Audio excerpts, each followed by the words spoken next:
Bonjour, aujourd'hui nous allons étudier un texte de Montaigne, Michel de Montaigne du XVIe siècle, un extrait des Cannibales.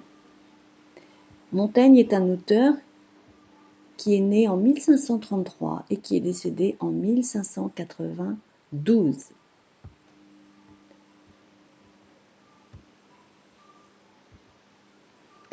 Nous allons étudier le tout début des Cannibales, un chapitre 31 qui fait partie du livre 1. Ce passage nous permet de découvrir l'écriture et la pensée singulière de Montaigne. Alors, nous allons d'abord procéder à la lecture du texte. Quand le roi Pyrrhus passa en Italie, après qu'il eut préalablement reconnu l'ordre dans lequel était disposée l'armée que les Romains envoyaient au-devant de lui, « Je ne sais, dit-il, quels barbares sont ceux-ci, car les Grecs appelaient tous les peuples étrangers ainsi. Mais la disposition de cette armée que je vois n'est nullement barbare. Autant en dire les Grecs de celle que Flaminius fit passer dans leur pays. Et aussi Philippe, quand il vit d'une hauteur l'ordre et la disposition des éléments d'un camp romain dans son royaume, sous Publicius Sulpicius Galba. Voilà comment il faut se garder d'adhérer aux opinions courantes. Et il faut juger les gens par la voie de la raison, non par la voie de tout le monde.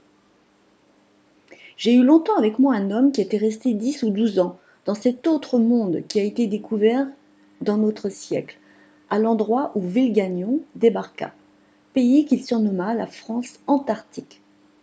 Cette découverte d'un pays infini semble être d'importance.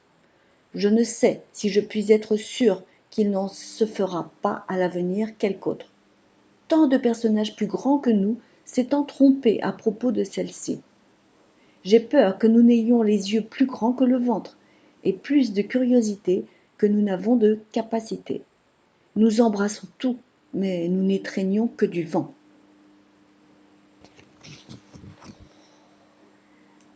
Alors, si nous observons bien ce texte, qui est composé d'une vingtaine de lignes, il est intéressant de remarquer que Montaigne n'aborde pas directement le sujet du Nouveau Monde.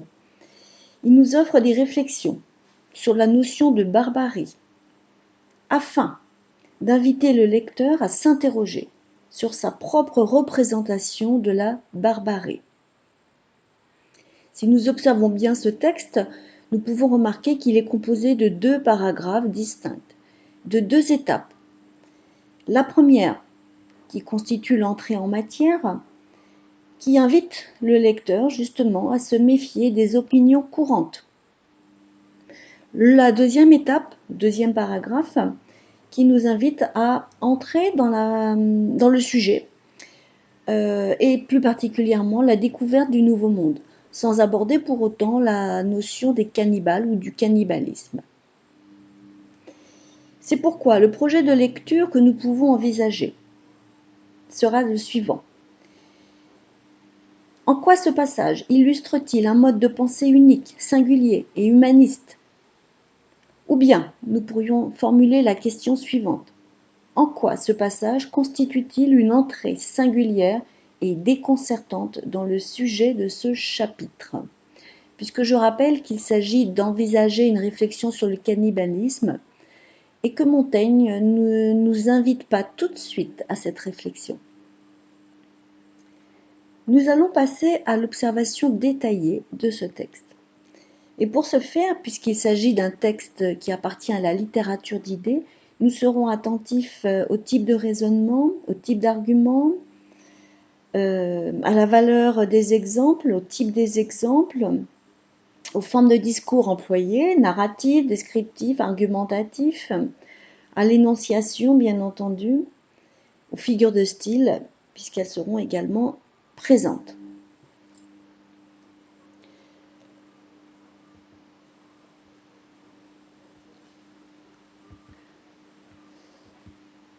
Alors, afin d'observer ce texte en détail, nous allons d'abord nous intéresser à la première étape, la première partie, que nous avons intitulée « Une invitation à se méfier des opinions courantes.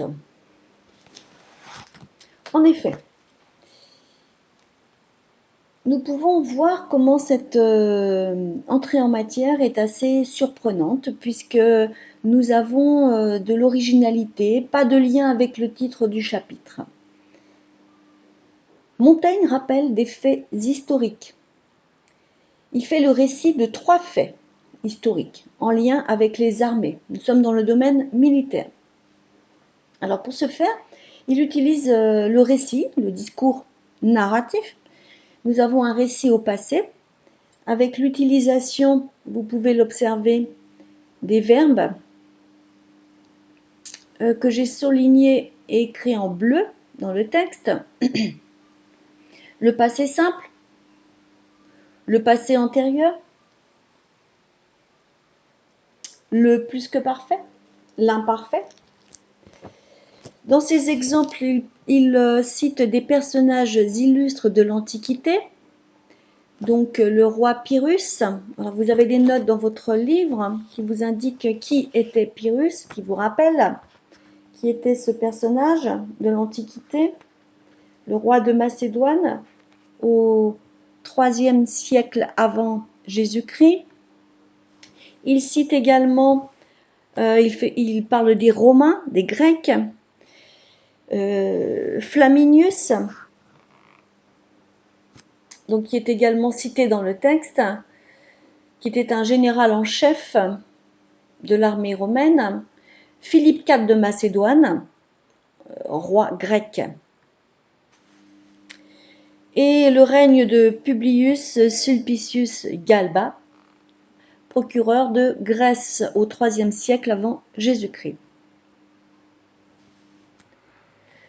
Donc ce qui est intéressant, c'est qu'il nous invite à nous plonger dans l'histoire antique et non pas dans le Nouveau Monde, ni dans la découverte des Indiens. Alors tous les exemples qu'il va nous donner, il va citer 3 exemples, ils sont en lien avec l'art de la guerre, l'art militaire. Il évoque la disposition des armées et la répétition de l'expression qui a été d'ailleurs soulignée dans le texte, disposition de cette armée, l'ordre et la disposition des éléments d'un camp romain. Donc il s'agit d'une réflexion sur la manière de présenter les armées de la part des Romains face aux Grecs. Ce qui est intéressant dans ce discours narratif, c'est qu'il va aussi utiliser les paroles rapportées, le discours direct, notamment de Pyrrhus. Ce qui nous permet de noter l'observation et le jugement de ce dernier sur les Romains. Et il s'agit justement de remettre en question l'opinion sur la barbarie. Le mot barbare est répété 2 fois dans le texte, je l'ai souligné en jaune. C'est cette notion qui est remise en question. Donc on voit bien qu'il s'agisse des Grecs, Pyrrhus, Philippe, tous sont d'accord pour reconnaître que l'ennemi use d'une stratégie militaire élaborée et réfléchie, même s'ils ne sont pas grecs. Alors, quel est le rôle de ces exemples dans le texte? D'abord, on l'a dit, déconcerter le lecteur qui s'attend à une réflexion sur les Indiens du Nouveau Monde. Ensuite, bien sûr, rappeler que notre auteur est un humaniste, c'est-à-dire qu'il maîtrise les humanités, la connaissance des auteurs des textes anciens, de l'histoire antique, une très bonne connaissance ici. Introduire habilement et indirectement la réflexion sur la notion de barbarie, ce qui nous montre bien l'habileté de Montaigne. Également introduire la notion de relativisme, c'est-à-dire la capacité à remettre en question son jugement. De cette façon, il permet de préparer et d'illustrer la leçon qu'il veut tirer de ces exemples. Alors cette leçon apparaît à la fin du paragraphe. Voilà comment il faut se garder d'adhérer aux opinions courantes. Et il faut juger les gens par la voie de la raison, non par la voie de tout le monde. Alors, cette fois-ci, on constate qu'il n'utilise plus le discours narratif, il utilise un discours argumentatif, il émet son opinion et il émet des recommandations. On peut le noter avec l'utilisation de l'adverbe de conclusion et de constat, voilà, qui commence la phrase. Il utilise également le verbe de nécessité, d'obligation, la formule impersonnelle, il faut. Et puis, il utilise des maximes, c'est-à-dire des formulations générales pour donner de la force à son propos. Se garder d'adhérer aux opinions courantes, qu'est-ce que cela signifie? Ça veut dire ne pas accepter trop vite les idées communes. Ça rejoint l'idée de la voix de tout le monde. Juger les gens par la voie de la raison, c'est-à-dire proposer un jugement réfléchi. On a bien le mot raison qui fait appel à la réflexion. Il termine donc par une opposition, une antithèse entre justement la voix de la raison et la voix de tout le monde. On pourra noter le jeu de mots avec la reprise du mot voix. Il joue sur l'homonymie. Le mot se prononce de la même façon, mais n'a pas le même sens, ne s'écrit pas de la même façon. Et ce jeu subtil de Montaigne donne de la force à cette sentence éloquente. Donc au terme de cette première étape, on peut noter la construction habile de cette entrée en matière. Il s'agit d'un raisonnement inductif puisqu'il part d'exemples de cas particuliers pour arriver à dégager une réflexion générale. Cette organisation s'apparente à un apologue ou à une fable, si vous préférez, c'est-à-dire qu'il part de ces exemples historiques qui paraissent éloignés du sujet, mais il invite le lecteur à relativiser son jugement sur la barbarie et il lui donne une leçon de vie, un enseignement. Passons à la deuxième étape, le deuxième paragraphe, où enfin il en arrive au sujet majeur de ce chapitre, le Nouveau Monde.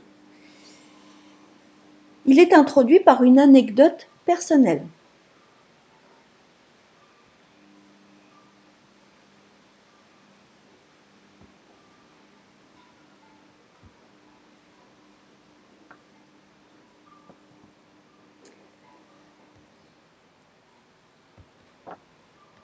J'ai eu longtemps avec moi un homme.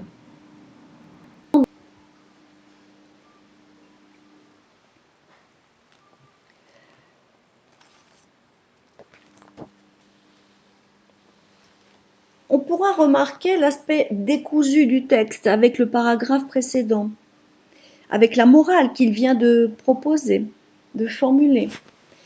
Cela peut surprendre également le lecteur, mais c'est une des marques, une des caractéristiques principales de l'écriture de Montaigne, cet aspect décousu, fragmenté, qui fait partie des essais. Il écrit, comme il le dit, à saut et à gambade, c'est-à-dire avec une grande liberté, sans se soucier toujours de la cohérence apparente des choses. Ce qui est intéressant, c'est qu'avec le paragraphe précédent, nous passons d'une formule impersonnelle, il faut, générale, à un je, c'est-à-dire un discours très personnel, qui fait part de son expérience, sans pour autant raconter sa vie. Montaigne aime partir de ce qu'il a vécu ou connu, de faits concrets. Et ça, c'est important. Donc, il ne s'agit pas d'une œuvre autobiographique, mais d'un texte qui présente un caractère autobiographique. D'où la présence de ce « je » ici, dans le texte. On notera dans ce deuxième paragraphe, dès la première phrase, l'insistance sur le temps, avec l'adverbe « longtemps » et l'indication temporelle « 10 ou 12 ans ». Donc l'auteur cherche à souligner l'importance du temps pour pouvoir se faire un avis d'abord sur la personne de confiance qui va témoigner de son expérience et sur aussi l'expérience acquise par cet homme puisqu'il est resté 10 ou 12 ans dans le Nouveau Monde. Dans ce passage, on va voir comme Montaigne construit son jugement donc à partir d'un témoignage concret et précis. Les références effectivement sont précises, puisqu'il cite l'époque dans notre siècle. Nous avons cette référence. Il donne le nom du navigateur français qui a voulu fonder une colonie au Brésil, à Rio, Ville-Gagnon. Il donne le nom de cette colonie, la France antarctique. J'ai tout surligné en bleu.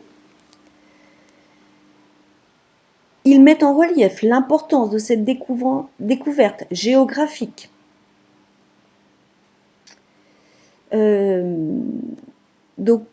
En soulignant l'étendue du pays, du territoire, un pays infini.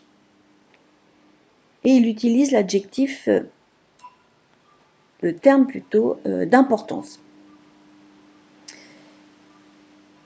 Donc, il rappelle au lecteur que cette découverte du Nouveau Monde est un véritable bouleversement, pas seulement géographique, mais aussi philosophique, parce qu'il va remettre en question beaucoup de notions et beaucoup d'idées reçues sur l'homme, sa place, ses croyances. Toutefois, dès le début, Montaigne fait part de son incertitude et de ses craintes face à cette découverte. Et cela est très intéressant. Pour ce faire, il emploie des modalisateurs, comme le verbe sembler. Cette découverte semble être d'importance. Ou bien le verbe savoir, à la forme négative, je ne sais. De même une autre négation, si je ne puis être sûr.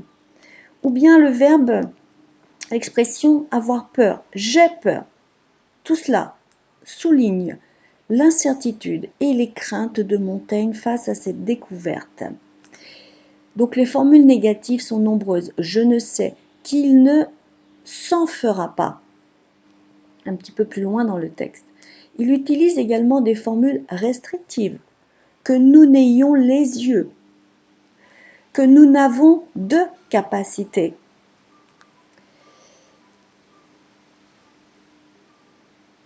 Il montre également, en faisant des références à des personnages illustres, que l'erreur est possible. Tant de personnages plus grands que nous s'étant trompés à propos de celle-ci. Il illustre ces erreurs plus loin, dans le texte, un tout petit peu plus loin dans ce chapitre, avec Platon et le mythe de l'Atlantide, qui est resté longtemps une légende très mal interprétée, selon Montaigne. Donc à travers ce passage, nous pouvons découvrir le scepticisme de Montaigne, qui émet des doutes sur les certitudes géographiques. Pour lui, il y a bien la possibilité d'autres découvertes sur cette terre qui est encore bien inconnue pour les hommes de la Renaissance et du XVIe siècle. Et surtout, il veut souligner ses doutes et ses craintes concernant les conséquences de ces découvertes. Pour cela, il va utiliser une expression imagée proverbiale, avoir les yeux plus gros que le ventre. D'ordinaire, cette expression est employée pour parler de l'appétit et de la gourmandise. Ici, elle est appliquée à un autre domaine, plus surprenant, la conquête. Cette image est concrète et parlante pour le lecteur. Elle permet surtout d'illustrer l'avidité des Européens et de dénoncer cette attitude. Pour faire part également de son inquiétude, il utilise une comparaison dépréciative, amusante. Avoir plus de curiosité que nous n'avons de capacité. Ce qui est amusant ici, c'est le jeu de rimes que l'on peut noter entre curiosité et capacité. Il remet en question les véritables capacité des Européens à vouloir assumer cette découverte.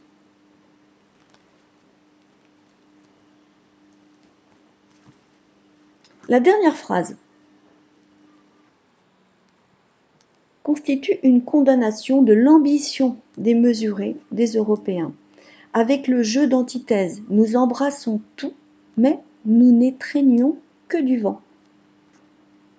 Montaigne use à nouveau d'une maxime pour critiquer ce travers de l'homme. Le pronom personnel « nous » indique qu'il se sent également concerné par cette erreur qui consiste à vouloir beaucoup plus que ce que nous pouvons. La métaphore du vent. Nous n'embrassons, nous n'étreignons que du vent, illustre le vide de cette action. Montaigne nous invite à une leçon d'humilité et de modestie, nous rappelant le sujet du chapitre précédent de la modération, où il se fait le défenseur de la mesure en toutes choses.